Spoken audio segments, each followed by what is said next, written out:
আজকে আমরা প্রমাণ করব 1 সমান সমান 2 কিভাবে হয়। মনে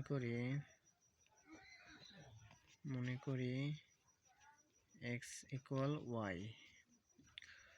তো উভয় পাশে যদি আমরা x দ্বারা গুণ করি,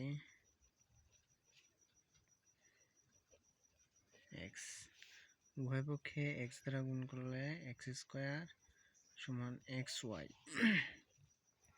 উভয় পাশে যদি y স্কয়ার বিয়োগ করি তাহলে পাবো xy মাইনাস y স্কয়ার। তাহলে এখানে x square minus y square, a square minus b square সূত্র করছে, তাহলে তার সূত্র হচ্ছে a plus b into a minus b। এখান থেকে যদি আমরা y কমন নেই তাহলে x minus y,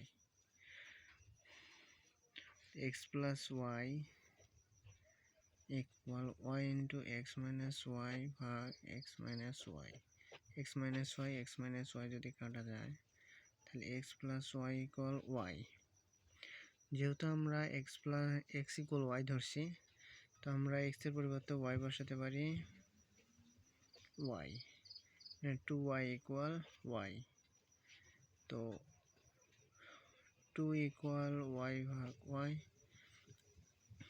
2 equal y by কাটা গেল 1 থেকে 1, তো 1 ইকুয়াল 2 প্রমাণিত।